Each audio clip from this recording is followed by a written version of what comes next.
M4 TV news కి స్వాగతం. నేటి ముఖ్యాంశాలు. M4 టీవీ న్యూస్ ప్రేక్షకులకు నిజాయితీగా, నిర్భయంగా ఎప్పటికప్పుడు తాజా కబుర్లు, భక్తి గీతాలు m4tvnews.com వెబ్సైట్ యాప్లు ప్రచురితం, ప్రత్యేక ప్రసారం చేస్తుంది. వార్తలు, ప్రకటనల కోసం సంప్రదించవలసిన సెల్ ఫోన్ నెంబర్లు 9666665026 9014163335. ఓం శ్రీ గురుభ్యో నమః. అందరికీ నమస్కారం అండి. ఈరోజు మనం ఉత్తరాఖండ 24వ భాగం తెలుసుకున్నాం. ముందుగా గణేశుడి ప్రార్థన. శుక్లాంబరధరం విష్ణుం శశివర్ణం చతుర్భుజం ప్రసన్నవదనం ధ్యాయే సర్వవిఘ్నోపశాంతయే. గురుబ్రహ్మా గురుర్విష్ణు గురుర్దేవో మహేశ్వరః గురు సాక్షాత్ పరబ్రహ్మ తస్మై శ్రీ గురవే నమః. శ్రీరామ జయ రామ జయ జయ రామ, శ్రీరామ జయ రామ జయ జయ జయ జయ రామ. శ్రీరామ రామ రామేతి రమే రామ మనోరమే సహస్రనామ తత్పుణ్యం శ్రీరామ నామ వరాననే. హరి ఓం. ఉత్తరాఖండ ఈరోజు 24వ భాగం తెలుసుకుందాం. రావణుడు అలా లంకకు బయలుదేరి వెళ్తున్నాడు. అటు రావణుడు తన బల సంపద ప్రకటమగుతుండగా మధుమతో తాను వెళ్తున్న మార్గమునందు రాజకన్యలను, ముని పుత్రికలను, రాక్షస కాంతలను, దేవతా స్త్రీలను, వీరు వారు అనేటువంటి భేదం లేకుండా కనపడిన యువతులని అందరినీ కూడా కులకన్యకల సమూహమును బలాత్కారముగా పట్టి అడ్డము వచ్చిన బంధువులను పడగొట్టి చేతులు జుట్టుముడులు బిగబెట్టి ఆ స్త్రీలు గోల పెట్టుచుండగా, తిట్టుచుండగా, ఈడ్చి గిలబడుచుండగా ఈడ్చుకొనిచూ వెళ్లి అధికమైన గర్వముతో వెనుదీయక పాపమని తలంపక ఆ రాక్షసుడు మోహితుడై ఆ స్త్రీలను అందరినూ పుష్పకమునందు ఎక్కించాడు. ఈ విధముగానే నాగ కన్యలను, మానవ కాంతలను, రాక్షస స్త్రీలను, దేవతా స్త్రీలను, యక్ష స్త్రీలను, దానవ కాంతలను విమానమును ఎక్కించాడు. వారల శోకాగ్నిచే భయముచే పుట్టిన బాష్పములను అగ్నివలే ప్రకాశించు వాటిని కార్చి వారల కన్నీరు నదులు సముద్రముల వలె ఆ పుష్పకమునంతను నిండిపోయింది. పొడవైన వెంట్రుకలు గలవారు, చంద్రబింబముల వంటి ముఖములు గలవారు, పెద్ద స్తనములు గలవారు, వేదికల వంటి నడుములు గలవారు, మిక్కిలి మనోహరమైన శరీరములు గలవారు, బంగారు రంగు గలవారు, రథముల వంటి మనోహరమైన కటి ప్రదేశములు గలవారు, యవ్వనవంతులంటులు, కన్యలను, దేవతా స్త్రీల వంటి వారును. ఆ స్త్రీలు శోకము, దుఃఖము, భయము అధికమవుతుండగా కలత చెందిన వారై వెళ్ళన దిక్కులేక దీనులాండ్రై తప్పించి వారల నిట్టూర్పు గాడ్పులు అడ్డు లేకుండా అగ్నివలే ప్రకాశించు నలుదిక్కులు నిండగా ఆ పుష్పక విమానము ఘోరమైనటువంటి అగ్ని జ్వాలలతో నిండిన కొండయ అన్నట్లు ఉండను.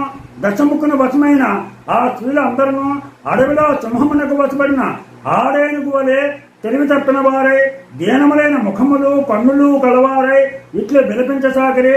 అక్కట నన్ను రాక్షసుడు కోపమునంది భుజించునేమో కదా అని ఒకటే అడవక, ఈ పరమ దుష్టాత్ముడు నన్ను ముక్కలు చేయనేమో అని ఒకటే మొరపెట్టగా, మరికొందరు తమ తోడబుట్టిన వారిని, తమ ప్రాణనాథులను, తల్లులను, తండ్రులను తలంచి దుఃఖించిరి. ఎల్లప్పుడూ ప్రేమతో తన ప్రాణములతో సమానముగా బుజ్జగించుతూ నన్ను కులదీపమా, గుణముల ప్రతిమ అని మెచ్చి పిలిచినట్టు, ఓ తండ్రి, ఇప్పుడు ఎట్లయితేవో కష్టములను ఎట్లు ఓర్చుకొందునో, కూతురునైనను పుత్రునితో సమానమైనది అని ఎంతయో సంతోషించి, ఓ తండ్రి, ఏ గతి పట్టినదో మాకు కదా, నాకొక్కతే కూతురు, గుణములకు నిధి, అందమైనది, తగిన భర్తతో ప్రేమతో కూర్చుదనని గొప్పగా పెండ్లి ప్రయత్నములు చేసావు కదా, ఇప్పుడు ఏమైందో చూడు. దిక్కులేని విధముగా ఈ కఠినాత్ముడైన రాక్షసుడు నన్ను హరించను. తండ్రి, దురంతములైన తాపమునే విధముగా సహించునో కదా, ఓ కన్న తల్లి, నన్ను గర్భమున నేసి పడరాని పాటలు పడుతను కంట ఒత్తి పెట్టుకొని కంటికి రెప్పవలే నన్ను సాకి పెంచిన విధములన్నీను నేను తెలిసి తెలియక చేసిన దోషములన్నీ క్షమించి బుద్ధులు చెప్పుట లలను కులము శీలము గుణము యోగ్యత కలుగచేయుటకు నీతులు చెప్పుటలను పాదములు నేల మోపిన అరిగిపోదునని అరచేత పెట్టుకుని పెంచిన పాటలను నేను చివరకు ఈ దుష్టుడైన క్రూర రాక్షసులకు చిక్కి నేను కష్టపడితే వ్యర్థమైపోయాను కదా అని చెప్పేసిన వాళ్ళు అలా ఏడుస్తున్నారు. నేను ఆ మాటలకు వెళ్ళినచో ఒక్క నిమిషము నన్ను చూడకున్నా మాటికి నన్ను వెతుకుదానికి వచ్చేదానివే తల్లి. ఇక ఎవరి పలుకులు విందునో కదా, కూతురాయని పెద్దగా గుంతెత్తి ఎంతగా ఏడుస్తావో కదా తల్లి. కటకట ఇది ఎంతటి దుర్జనము, కులము, మానము, శ్రేష్టమైన సద్వతము నశించిపోయాను కదా. తాటి వారలలో నగుబాటు కలిగిన కదా. ఈ కుట్లాత్మను నిర్బంధముచే తండ్రికి ప్రాణ భర్తకును భూమిపై తలవంపులు తెచ్చుకునే స్పష్టముగా నేను మందభాగ్యురాలను. అయ్యయ్యో ప్రాణనాథ, నీవు అభిమానమానవంతుడు. నా నిమిత్తముగా నీకు అవమానమనే ఈ విధముగా భరించదవో, ఈ అవమానమును ఎట్లు భరించదవో, ఎట్లు అయ్యదవో కదా. ఈ దానముని చేత చిక్కి ఇట్లు తత్తరమందుతున్నాను. ఓ ప్రాణేశ్వర, ఓ వల్లభ, నీ ముఖమును ఎట్లు చూడగలుగుతున్నావు కదా. నీ మనస్సును ఎంతటి స్తోకము ముట్టినను నా ముఖము చూచినతో ఆ దుఃఖమంతయు తొలగి సంబరపడతావు. ఎల్లప్పుడూ ఇంకా దుఃఖం ఎట్లు పొందదవో కదా. నాథ, నేను ఒంటరిగా ఉండగా బాలచంద్రుని వంటి ముదురు గలదానా అని పిలుచుతూ ఏవేవో లీలలు తేలించదువు కదా. ప్రాణేశ, ఇంక విరహముచే తప్పించి నీ వెట్లు ఉందువో కదా. అందరిలో పని సందడిలో నేనుండగా ఏమీ తెలియని వాని వలె దూరమున్న ఉండి చేతులతో ఏదో పని చేయుతూ క్రీగంటి చూపు నాపై అచ్చడచ్చడనో పరపి సందు చూచి పరిహాసముతో కూడిన సంచలచే నన్ను నవ్వింతువు. అది పెద్దలు చూచినతో బిడియపడుతువు. నీ ఆరాధనను చూచి నేను నవ్వగా అది ఏమి అని అడిగిన వారికి ఏవో అబద్ధపు సమాధానములు చెప్పుచుందును. ప్రాణనాథ, నీకు సంతోషమును కలిగించుటకే నేను అవకాశమును కల్పించుకొని వచ్చిపోవుచుండను కదా. నీ ప్రేమ గొప్పతనమును, నీ బలపు సొంపును అప్పుడు తెలుసుకొనదాలనైతిని. ఇప్పుడు ఇట్లు అనాథనైతిని. వనములందు జలకేశములందు మనము విహరించినప్పుడు నా మనస్సునకు తెలియనట్లు పువ్వు గుత్తులను ఫలములను చూపించి పలికడి భాషణములను తలుచుకొని బాధనందుతున్నాను. ఓ నాథ, ఓ అన్నలారా, ఆరుబిడ్డనని అత్తవారింటికి వెళ్ళుదాననే కానీ ఇంత నుండనని నన్ను మీరు అధికమైన ప్రేమతో ఆదరించరు కదా. అక్కట ఏ అపురూప పదార్థము లభించను మీరేమియూ ముట్టక ఇంటికి తెచ్చి చెల్లెలా, అక్క అని పిలిచి చనువుతో నాకు ఇచ్చేవారే. నా గతి ఇట్లగుటకు ఓ తోబుట్టువులారా, మీరు ఎట్లు తప్పించరో కదా. నా గతి ఇలా అయిందని మీరు ఎంత బాధపడతారో కదా. అన్నలారా, మీరు భార్యలతో సంసారములు చేసుకుంటుండగా నేను నా భర్తతో కలిసి అతనికి వచ్చి ఆడుబిడ్డతనము చేయుదునని సంతోషించుకుంటున్నాను కదా. పాలు త్రాగుతున్న పిలుచూలు చిన్నారిని ఈడ్చివైచి బిగ్గరగా ఏడ్చుతుండగా ఈ నీచులు నన్ను లాగుకొని తెచ్చను. అయ్యయ్యో, నేను కన్న నా ముద్దు బిడ్డ గతి ఏమైనదో కదా. అయ్యో, నా కన్న బిడ్డకు ఏ కొన్నగల కాంతయ్యను స్తన్యమిచ్చి తల్లి అయి పెంచునా. నేను నోరెరుగని నా బిడ్డకు ఏ కాంతాయనను దయ్యించి వేలకు ఇంత అన్నము పెట్టినా. మంచి చెడ్డ ఎరుగనివాడు, మంకుపట్టు వేడనివాడు ఆ పచ్చికందునకు ఏ గతి పట్టినో కదా. ఆటలను మరికి ఆకలరగడు. వారిని పిలిచి ఎవరైనా ఇంత పిడిచ పెట్టేదరో కదా. అక్కట పుత్ర, నాయన, కుమార, తండ్రి, ఏల పుట్టితిరా ఇట్టి భాగ్యహీనరాలు కలుపున అని చాలా దుఃఖించుతున్నారు. తల్లి లేనట్టు బిడ్డవై ఓ తనయకుర్రా ఏ విధముగా బ్రతికటివో కదా.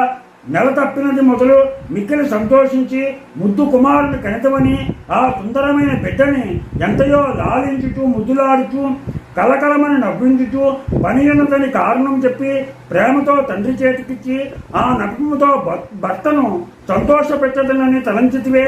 అయ్యో అన్నా కుమారా, నిన్ను కడుపారా కనుతే కాని బాల్యపు చిన్నెలో వన్నెలో అందమైన పనులెన్నెలో తేనెలు గారు మాటలను అందమైన ఆటలను చూసి పుణ్యమును చేయనైతిని కుమారా.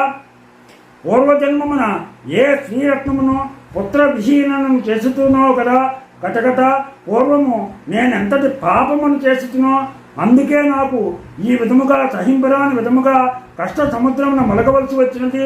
ఇంకెట్లు ఈ తీరమును చేరుదాన్నో కదా. ఓ మృత్యువా, నీకు నమస్కరించదను. వ్యసనము నందినన్న నన్నొక్క త్రుటిలో తటాలను తీసుకొని పొమ్ము, నీకు పుణ్యముంటుంది. ఏల ఈ మనుష్యలోకము ఇంతకంటే అతమమైన దొంగ సూర్యుడు దయకాలముందే చుక్కల సమూహములను నశింపజేయనట్లు బలహీనులైన మా పతులను ఇతడు చంపెన కదా. మా పతులను ఇతడు చంపెన కదా. ఇతడు చంపడం అందు ఆసక్తి కలవాడు. కొత్త కొత్త వధోపాయములు అందు ఆసక్తులై సంకోచమును వదిలి అనేక పాపములను చేయుచుండును. అయ్యయ్యో, ఈ పాపాత్ముడు పరాక్రమమునందును దుష్కర్మలను ఆచరించడందును సాటి లేనివాడు. వీరిని సంహరించువాడు ఒక్క రాజైనను లేడైన కదా. పరాంగణులందు కుతూహలపడ సాటి లేని పాపహేతువు వీడు దుర్బుద్ధి అయి పరస్త్రీలమైన మమ్ము ఇష్టముతో చూచుతున్నాడు. ఈ పాపాత్ముడు పరస్త్రీ కారణముగా సంహరింపబడుగాక. మేము పతివ్రతలమైనతో ఇదే సత్యమగును కాక అని తిట్టగా ఆకాశమున దేవ దుందుబలను పుష్పక వర్షము కురిసెను. అంత నా క్రూరాత్ముడు పతివ్రతల స్థాపముచే కళావిహీనుడయ్యను. పరమ పతివ్రతలైన స్త్రీలు చుట్టునతో ప్రభ తరుగుట ఆశ్చర్యమా. ఆ సాధులైన స్త్రీల కోపం మాటలచే మనస్సునందు చిన్నబోయిన వాడై రాక్షస సమూహముచే పూజింపబడుచు హాయిగా లంకకు పోయినో లేదో అంతలోనే సంతాపమునందున మనస్సు కలిసై దారులుగా కారుతున్న కన్నీటితో రావణుని పాదములు కడుగుతూ తోర్పనక హా అని నేలబరాలను. అట్లా పాదములపై పడిన చెల్లెలని లేవనెత్తి ఓదార్పు మాటలతో అమాయకురాలా ఏ చదువు నీలో కలిగిన కోరిక ఏమో చెప్పుము, వేగముగా తీర్చదునని అడుగుగా ఎర్రనైన కన్నుల గల తోర్పనక కన్నుల వెంట కారుతున్న కన్నీటిని తుడుచుకొని అన్నా ఏమి చెప్పుదును, నీవు బలాఢ్యుడవు. నీ యొక్క బలముచే నన్ను భర్తృహీనను గావించితివి.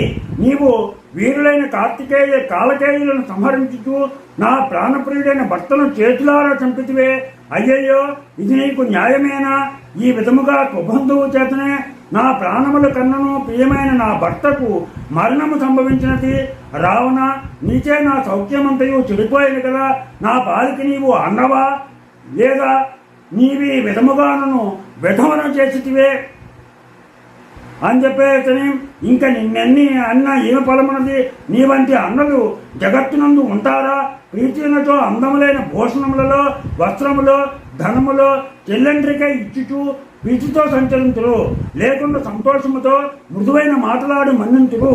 లేదా మాట్లాడకుండాను మేలే కదా. అంతేగాని అన్న నీవలే చెల్లెల్ని ఎవరైనా విధవను చేయగలరా అని చెప్పేసి నా తోర్పనకి ఇలా అడిగేటప్పటికీ యుద్ధములందైనను ఎవరునో అల్లుండ్రను చంపరు కదా. కంగరమున నీవే మరిదిని సంహరించుతూ కదా. అట్లు చేసినను ఇది దుర్మార్గమైన సిగ్గును పొందవు కదా. నీ కారణం నాకు భూమి యందు బ్రతికినన్నాళ్ళు అధికమైన దుఃఖము కలిగిన కదా. అయ్యయ్యో, విధవయ్యను పేరు పొందుతుంది కదా అని ఏడ్చుతున్న చెల్లెల్ని ప్రేమతో ఓదార్చి అమ్మా ఇదేమిటి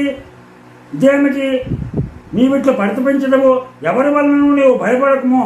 నీవు ఇష్టము వచ్చిన చోట సంతోషముగా ఉండము. నీవు కోరినవనియు నేను సంతోషముతో ఇచ్చను. ఏ కొరత లేకుండా ప్రేమతో చూచను. యుద్ధ మద్దతుతో జయమును కోరి దట్టముగా బాణములు వేసి ఆ యుద్ధ రంగమున ఎవరు మనవారో ఎవరు శత్రువులో ఎరగనైతిని. ఆ సందడిలో నీ భర్తను చంపితిని. అంతే తప్పితే కావాలని నేను చంపలేదు.